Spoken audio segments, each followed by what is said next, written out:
കോഴിക്കോടൻ മണ്ണിൻ്റെ സൗഹൃദ കൂട്ടായ്മയിൽ നിന്ന് സിനിമയുടെ വലിയ ലോകത്തേക്ക് വളർന്ന ഒരു കലാകാരനാണ് ഇന്ന് സമാഗമത്തിൽ അതിഥിയായി എത്തുന്നത്. ഹാസ്യ നടൻ എന്ന നിലയിൽ നമ്മെ ചിരിപ്പിക്കുകയും സ്വഭാവ നടൻ എന്ന നിലയിൽ നമ്മെ വിസ്മയിപ്പിക്കുകയും ചെയ്ത ശ്രീ മാമുക്കോയ. നമുക്ക് സമാഗമത്തിൻ്റെ വേദിയിലേക്ക് സ്വാഗതം ചെയ്യാം ശ്രീ മാമുക്കോയയെ.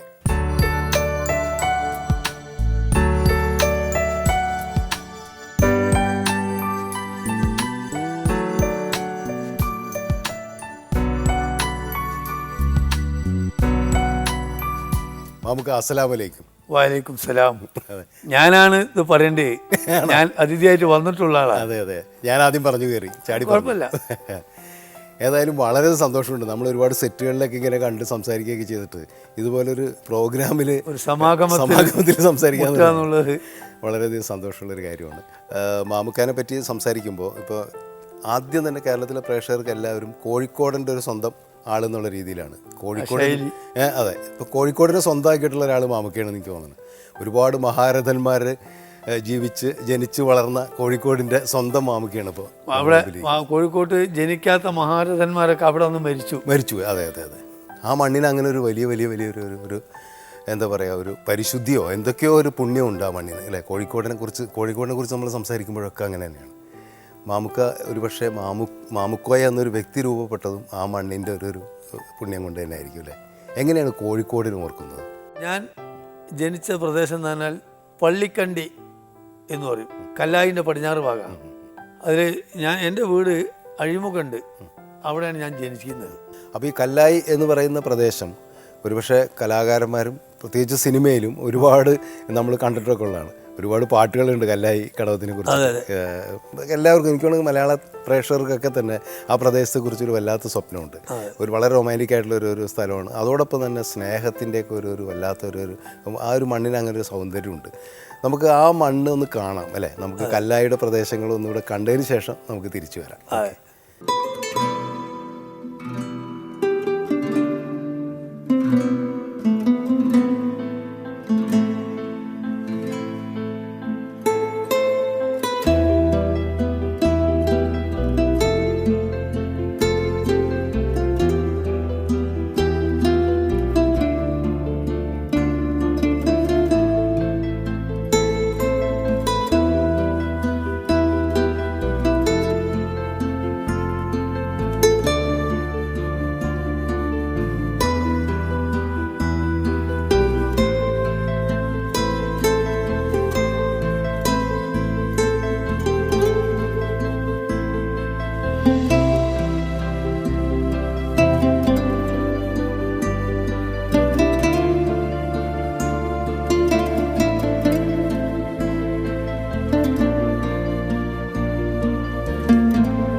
അപ്പോൾ ആ സ്ഥലം കാണുമ്പോൾ എനിക്ക് ഭയങ്കര സന്തോഷമാണ് എപ്പോഴും. എനിക്ക് പെട്ടെന്ന് യൂസഫ് അലിയുടെ പഴയ പാട്ടൊക്കെ ഓർമ്മ വരില്ല. മാമുക്കയുടെ കുട്ടിക്കാലത്ത് ആ പാട്ടുകളൊക്കെ കേട്ടിട്ടുണ്ടോ? 14 ആവശ്യത് മാനത്തോ കല്ലായി കടവത്തോ എന്നുള്ള പാട്ട്. കുട്ടിക്കാലത്തൊന്നല്ല, അതല്ല, കുട്ടിക്കാലത്തല്ല, ഞങ്ങളുടെ കുട്ടിക്കാലത്ത്. അതെ, ഒരു പക്ഷേ കല്ലായിലും കോഴിക്കോടും വളരെ സാധാരണക്കാരുടെ ഇടയിൽ ജീവിച്ച് വളർന്നിട്ടുള്ള ഒരാളാണ് മാമുക്ക, ഇല്ലേ? അതോടൊപ്പം തന്നെ മഹാൻ രഥന്മാർ പറഞ്ഞ മൊയ്തുമാര് എൻ്റെതായിട്ട് സാധാരണക്കാരുണ്ടാവില്ല, ആണല്ലേ? ഏറ്റവും താഴെയുള്ള സാധാരണക്കാരൻ ഞാനാണ് അന്ന് അവിടെ. അതായിരുന്നു അന്നും ഇന്നും ഏകദേശം അങ്ങനെ തന്നെ. ഞാൻ എൻ്റെ ലോകത്ത് ഞാൻ കണ്ടിട്ടുള്ള കലാകാരന്മാർ എല്ലാ വിഷയത്തിലും ലോകത്തിൽ അവരാണ് വലുത് എന്ന് വിശ്വസിക്കുന്ന ആളാണ് ഞാൻ. അതിൻ്റെ അപ്പുറത്തേക്ക് ഉണ്ട് എന്ന് നിങ്ങൾ പറയുന്നത് നിങ്ങൾ അറിവായിരിക്കും. എനിക്ക് അത്ര അറിവുള്ളൂ എന്ന് മനസ്സിലാക്കിയാൽ മതി. ഇവർക്കിടയിലൊക്കെ ഒരു കണ്ണിയായിട്ട് പ്രവർത്തിക്കുകയൊക്കെ ചെയ്യാൻ ഇവരോടൊക്കെ ബന്ധപ്പെട്ട് ഒട്ടി അവരുടെയൊക്കെ സ്നേഹം തിരിച്ച് കിട്ടിയ ഒരു ജീവിതമാണ് എൻ്റെ ഒരു ഭാഗ്യം. അതെനിക്ക് തോന്നുന്നത് എങ്ങനെയാണ് അത് ഉണ്ടായി വന്നത് എനിക്കിപ്പോഴും അത് അത്ഭുതമാണ്. കാരണം ഒരു കല്ലായിലൊരു സാധാരണ മനുഷ്യന് നിമിത്തം ഉണ്ടാക്കാൻ പറ്റൂല്ലോ. എന്നാലും ഓർമ്മയിൽ അങ്ങനത്തെ ഒരു സൗഹൃദം. ഇപ്പോൾ ബാബുരാജ്, നമുക്ക് ബാബുരാജിനെ ആദ്യമായിട്ട് പരിചയപ്പെട്ട എങ്ങനെയാണ് മാമുക്ക? അത് ബാബുക്കനെ ആദ്യമായിട്ട് പരിചയപ്പെടുന്നത് നമ്മളൊക്കെ നന്ന ചെറുതാണെന്ന് കല്യാണ വീടുകളിൽ ബാബുക്കൻ്റെ ഒരു കച്ചേരി ഉണ്ടാവും. അപ്പോൾ അവിടെ പോയി കേൾക്കും. അത് കല്യാണത്തിന് പാടാനായിട്ട് ബാബുക്ക ഉണ്ടാവും, തവിലക്ക് ഉസ്മാനും ഉണ്ടാവും. ഇതുപോലെ കോഴിക്കോട്ട് ഒരു കല്യാണത്തിന് അന്ന് കല്യാണ വീട്ടിൽ മത്സരപ്പാട്ടുകളുണ്ടാവും, കവാലിയൊക്കെ.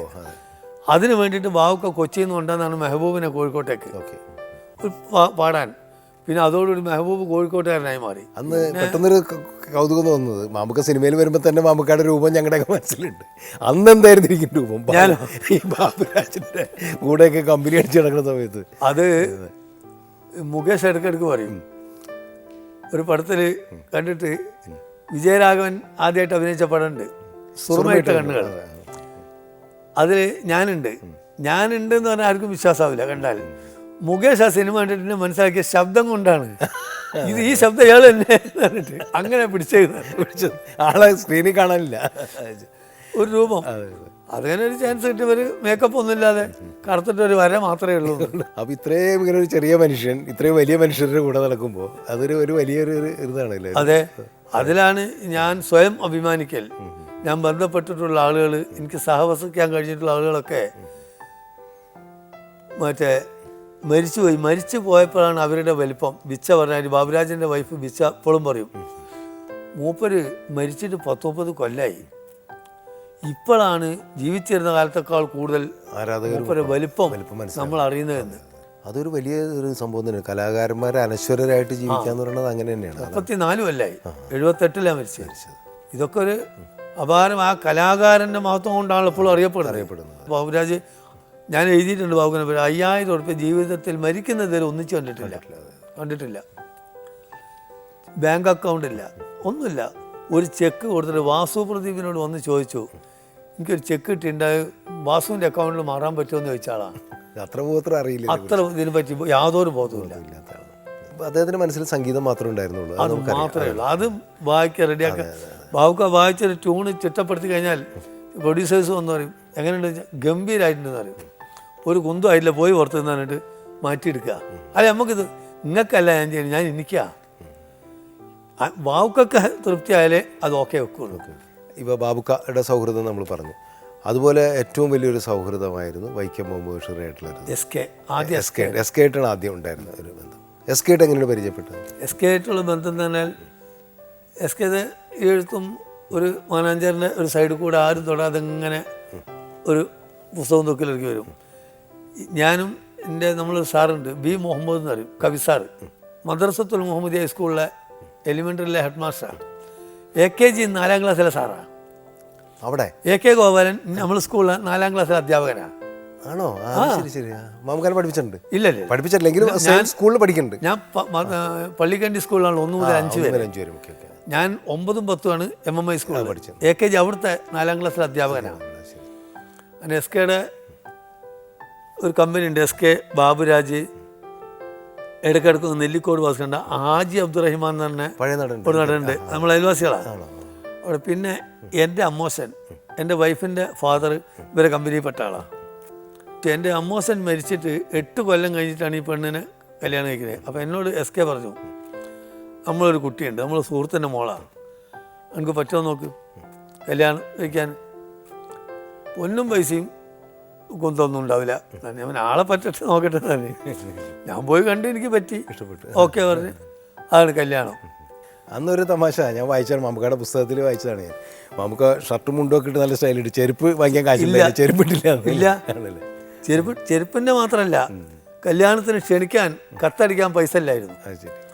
അങ്ങനെ പ്രദീപ് വാട്സിൽ വാസുവേട്ടനോട് പറഞ്ഞപ്പോൾ വാസുവേട്ടൻ പറഞ്ഞ്, ആകെ 100 ചില്ലാൻ ആളല്ലേ ക്ഷണിക്കേണ്ടേ ഉള്ളൂ, ബാക്കിയൊക്കെ നമ്മൾ പറഞ്ഞാൽ വരുന്നവരല്ലേ, എൻ്റെ ഹാൻഡ് റൈറ്റിംഗ് നല്ല എഴുതുന്ന പറഞ്ഞു.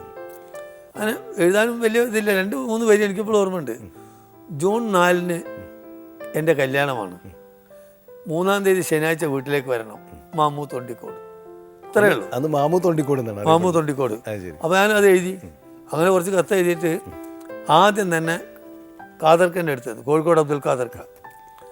എനിക്ക് ബാപ്പല്ല, ബാപ്പ മരിച്ചുപോയി, ഉമ്മയും ജ്യേഷ്ഠനും ഞാനും ഒക്കെ ഉള്ളൂ. അതുകൊണ്ട് കല്യാണ സദസ്സർ ബാപ്പായിട്ട് നിങ്ങൾ വന്ന് നിൽക്കണം. കത്ത് കൊടുത്തു, ഫസ്റ്റ് കത്ത്. ശാന്തേടത്തി ഉണ്ട്, ശരി ആയിക്കോട്ടെ തന്നെ. ശാന്തേടത്തിനും ഖാദർക്കും ഞാൻ തലേന്ന് തന്നെ കൊണ്ടുപോയി. അപ്പോൾ അവിടെ ചെറിയ ഒരു ഗാനമേളയൊക്കെ ഉണ്ട്. എൻ്റെ ഭാര്യ വീട്ടിൽ ഗാനമേള ഉണ്ട്, ബാവുക്കാണ്. ഓ അത് ശരി. ബാവുക്കി ടീമൊക്കെ അവിടെ. എന്നിട്ട് നമ്മളെ വീട്ടിൽ നിന്ന് പകുതി ആയപ്പോൾ ഞങ്ങൾ അങ്ങോട്ട് പോയി പാട്ട് കേൾക്കാൻ. ബാബുക്കാട് പാട്ടുകൾ. എന്നിട്ട് വേറെ വീട്ടിൽ വിളിച്ച് നിന്നിട്ട് അത് മുഴുവൻ കേട്ടിട്ടാണ് പോകുന്നത്. ശരി. അങ്ങനെ SK പറഞ്ഞ് നമ്മളെ മോളാണ് നിനക്ക് ഏൽപ്പിക്കുകയെന്ന് പറഞ്ഞിട്ടാണ് ആദ്യത്തെ ഇത്. ഭയങ്കര ബന്ധമായിരുന്നു SK ആയിട്ട്. അപ്പോൾ നമുക്ക് SK കുറിച്ച് പറഞ്ഞു കഴിഞ്ഞപ്പോൾ ഞാൻ ഇങ്ങനെ കണ്ടിട്ടുണ്ട് മാമുക്കാട് ഒരു ഫോട്ടോ. ബാബുരാജിൻ്റെ അല്ലല്ല, SKയുടെ പ്രതിമ നോക്കി നിൽക്കുന്ന മാമുക്കാട് ഒരു ഫോട്ടോ കണ്ട ഓർമ്മ എനിക്കുണ്ട്. ആ ആ കാരണം അതൊരു വല്ലാത്തൊരു ചിത്രമാണത്.